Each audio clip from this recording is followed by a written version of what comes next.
সকলকে স্বাগতম জানাই ভারত হোমিও ক্লিনিকের পক্ষ থেকে। আজকে আপনাদেরকে দেখাবো 7.5 mm কিডনি স্টোন কিভাবে 1.5 মাসের মাথায় গুঁড়ো গুঁড়ো হয়ে ইটের গুঁড়োর মতো পেচ্ছাপ দিয়ে বেরিয়ে যায়। তো আজকে যে রিপোর্টটা আপনারা দেখছেন এই রিপোর্ট পেশেন্টের, তিনি আজ থেকে 1.5 মাস আগে যখন আমার কাছে এসেছিলেন তখন এই রিপোর্টটা সঙ্গে নিয়ে এসেছিলেন।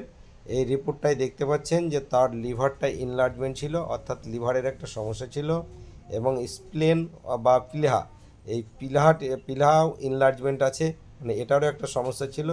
এবং তার সঙ্গে সঙ্গে আপনার ইউরেথ্রায় দেখতে পাচ্ছেন 7.5 mm পাথর। তো এই 7.5 mm পাথর নিয়ে সে যন্ত্রণায় ছটফট করছিল। সে সময়তে যখন আমার কাছে আসে তখন আমি তাকে আশ্বস্ত করেছিলাম যে এই 7.5 mm পাথর আপনার অল্প দিনেই রিমুভ হবে।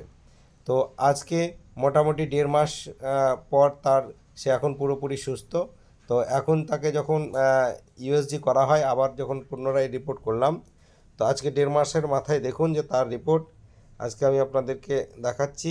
যে দেখুন তার লিভার একদম সম্পূর্ণ নর্মাল সাইজ, এবং আপনার ফিলা বা স্প্লিন সেটাও নর্মাল সাইজ হয়েছে, এবং কিডনি স্টোন একদম সম্পূর্ণ ক্লিয়ার হয়ে গেছে।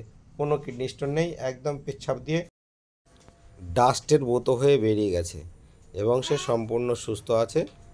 তো এইভাবেই আপনারা যারা দেখছেন তারা যদি সঠিক চিকিৎসা নিতে চান অতি সত্বর যোগাযোগ করুন এবং সঠিক চিকিৎসা পান।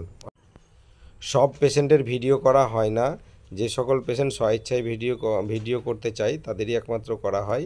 তো যারা কেউ যদি করতে না চান তাতে কোনো সমস্যা নেই, আসবেন, চিকিৎসা নেবেন। অসংখ্য ধন্যবাদ।